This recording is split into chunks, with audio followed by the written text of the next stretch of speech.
आपण पाहत आहात ए स्टार न्यूज चॅनल आणि हे आहेत आजच्या ठळक बातम्या. देवगाव फाटा सेलू पाथरी महामार्गाची सेलू हद्द अतिक्रमणमुक्तीकडे. सर्वोच्च न्यायालयाच्या कडक निर्देशानंतर परभणी जिल्हाधिकारी यांनी दिलेल्या आदेशाचे पालन करत सेलू शहरातून जाणाऱ्या देवगाव फाटा सेलू पाथरी या राष्ट्रीय महामार्गावरील अनधिकृत बांधकामावर आज दिनांक 24 ऑगस्ट सोमवार रोजी धडक कारवाई सुरू करतात 150 पैकी 130 अतिक्रमणधारकांनी स्वतःहून अतिक्रमणे काढून घेतल्यामुळे महामार्ग सेलू हद्द अतिक्रमणमुक्तीकडे वळली आहे. राष्ट्रीय महामार्ग क्रमांक 548B देवगाव फाटा सेलू पाथरी या सेलू हद्द टप्प्यातील तब्बल 150 अतिक्रमणांना नोटिसा बजावण्यात आल्या होत्या. प्रशासकीय अहवालानंतर प्रतिसाद देत 130 नागरिकांनी स्वतःहून अतिक्रमणे हटवून सहकार्याची भूमिका घेतली, तर उर्वरित 20 अनधिकृत बांधकामावर प्रशासनाचा हातोडा चालवला जाणार आहे. प्रशासनाच्या संयुक्त पथकाची धडक कारवाई 30 ऑगस्टच्या अंतिम मुदतीपूर्वी महामार्ग मोकळा करण्यासाठी उपविभागीय अधिकारी शैलेश लाहोटी, उपविभागीय पोलीस अधिकारी दीपक कुमार वाघमारे, सेलू तहसीलदार डॉक्टर शिवाजी मगर, राष्ट्रीय महामार्ग जालन्याचे अधिकारी अभिजित घोडेकर, गजानन कामेकर, धीरज भिसे, नितीन यादव यांच्या नेतृत्वाखाली पथकाने प्रत्यक्ष कारवाई पार पडली. कारवाईच्या वेळी राष्ट्रीय महामार्ग विभाग जालनाचे उपविभागीय अभियंता अभिजित घोडेकर, कनिष्ठ अभियंता गजानन कामेकर, धीरज भिसे, नितीन यादव यांच्यासह कर्मचारी वर्ग मोठ्या संख्येने उपस्थित होता. शेतात चोरी करणाऱ्या चोरट्याकडून 2,36,000चा मुद्देमाल जप्त. परभणी जिल्ह्यातील ग्रामीण भागात शेतातील मोटारी तसेच सोलार पंपाची चोरी करणाऱ्या टोळीचा स्थानिक गुन्हे शाखेच्या पथकाने पर्दाफाश केला आहे. या कारवाईत मुख्य आरोपीसह त्याच्या 2 महिला साथीदारांना निष्पन्न करून त्यांच्याकडून रोख रकमेसह चोरीतील मुद्देमाल आणि गुन्ह्यात वापरलेल्या ऑटो असा एकूण 2,36,800 रुपयांचा मुद्देमाल जप्त करण्यात आला आहे.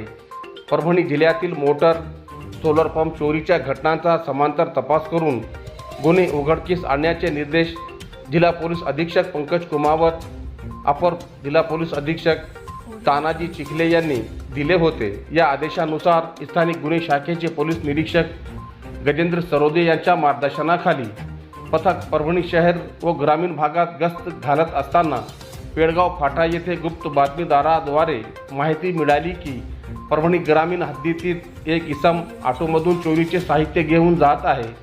माहितीच्या आधारे पथकाने स्थानिक लोकांच्या मदतीने संशयित ऑटो थांबवून पाहणी केली. त्यात बोरी पोलीस ठाण्याच्या हद्दीतून चोरीस गेलेली तांब्याची तार आढळून आली. ताब्यात घेतलेल्या चालकाचे नाव ज्ञानेश्वर हरिभाऊ चव्हाण असून त्याची सखोल चौकशी केली असता त्याने आपल्या 2 महिला साथीदार सविता किशोर ढोंबळे आणि परवीन रफिक शेख यांच्यासोबत मिळून ऑटो क्रमांक MH22 AP 4130 द्वारे चोरीचे गुन्हे केल्याची कबुली दिली.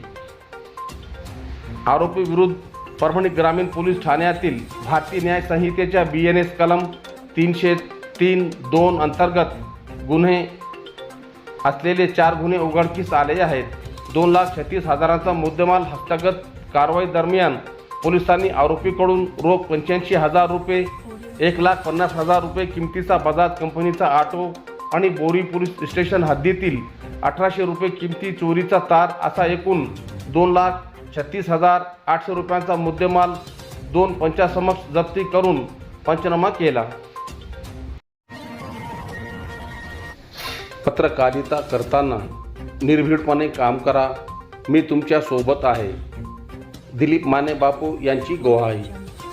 पत्रकारांनी सत्याच्या बाजूने निर्भीडपणे पत्रकारिता करावी. पत्रकारिता करताना घाबरायचे नाही. निर्भीडपणे आणि नियमाने आपली पत्रकारिता करायची.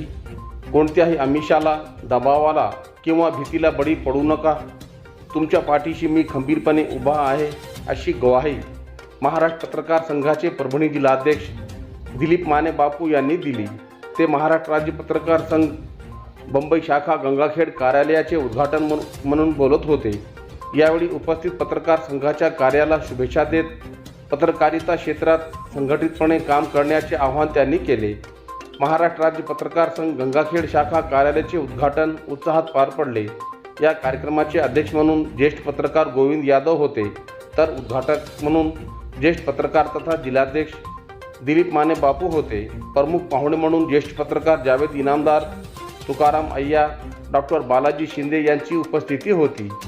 यावेळी पुढे बोलताना दिलीप माने बापू म्हणाले की नागरिकांच्या प्रश्नांना वाचा फोडण्याचे आणि जनतेचे आवाज प्रशासनापर्यंत पोहोचविण्याचे महत्त्वपूर्ण कार्य पत्रकार करीत असतात. त्यामुळे पत्रकारांनी सत्यता तपासून निर्भीड आणि जबाबदार पत्रकारिता करणे गरजेचे आहे. पत्रकारांच्या अडचणी आणि प्रश्न सोडविण्यासाठी आपण सदैव त्यांच्या सोबत राहू, असेही त्यांनी स्पष्ट केले. महाराष्ट्र राज्य पत्रकार संघाच्या गंगाखेड कार्यालयामुळे पत्रकारांना हक्काची जागा उपलब्ध झाली आहे. गंगाखेडमधील सर्व पत्रकार बांधवासोबत चांगले संबंध ठेवा, तेही आपले बांधवच आहे, असे आवाहनही त्यांनी केले. कार्यक्रमात सामाजिक कार्यकर्ते चंद्रकांत कुंभार, बालाजी डंबरे, उमाकांत साकोडकर उपस्थित होते.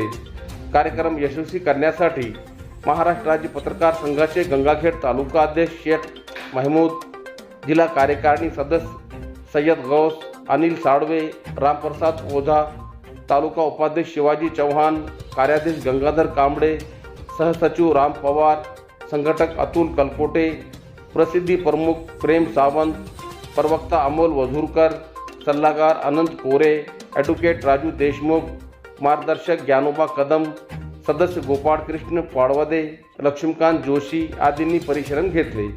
कार्यक्रमाचे प्रस्ताविक तालुका उपाध्यक्ष राहुल भाऊ साबणे यांनी केले.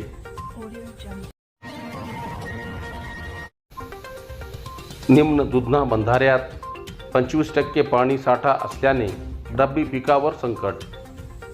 मान्सूनच्या लहरी पाण्यामुळे सेलू तालुक्यातील निम्न दुधना बंधाऱ्यामधील पाणी साठ्यात मोठी घट झाली आहे. बांधची जलसंग्रहण क्षमता 344.80 दशलक्ष मीटर असताना सध्या केवळ 25%च पाणी उपलब्ध आहे. अपुऱ्या पावसामुळे आणि इतर धरणामधून पाणी न सोडल्यामुळे शेतकरी आणि परिसरातील गावांसाठी पिण्याच्या पाण्याचा प्रश्न गंभीर बनला आहे. परभणी, जालना, मानवत आणि सेलू परिसरासाठी महत्त्वाच्या असलेल्या या प्रकल्पातील पाणी साठ्याचे योग्य नियोजन न झाल्यास सप्टेंबर महिन्यापासून ग्रामीण भागात टँकरद्वारे पाणी पुरवठा करण्याची वेळ येऊ शकते. प्रशासनाने नागरिकांना पाण्याचा वापर जपून करण्याचे आवाहन केले आहे. मारवाडी येथील बेपत्ता युवकाचा विहिरीत मृतदेह आढळल्याने खळबळ. जिंतूर तालुक्यातील मारवाडी येथील ईश्वर माणिक देशमुख हा युवक रविवार 23 ऑगस्ट रोजी सायंकाळी 5 वाजल्यापासून घरातून बेपत्ता झाला होता. कुटुंबीय व नातेवाईकाकडून त्याचा शोध सुरू असताना आज दिनांक 24 ऑगस्ट सोमवार रोजी सकाळी 11 वाजण्याच्या सुमारास मारवाडी शिवारातील एका विहिरीत युवकाचा मृतदेह आढळून आल्याची धक्कादायक घटना समोर आली आहे. घटनेची माहिती मिळताच बोरी पोलीस ठाण्याचे प्रताप साडवणे व प्रकाश मोरे यांनी घटनास्थळी भेट देऊन पंचनामा केल्यानंतर मृतदेह बोरी येथील ग्रामीण रुग्णालयात शवविच्छेदनासाठी आणण्यात आले. या दुर्दैवी घटनेमुळे मारवाडी परिसरात हळहळ व्यक्त होत आहे.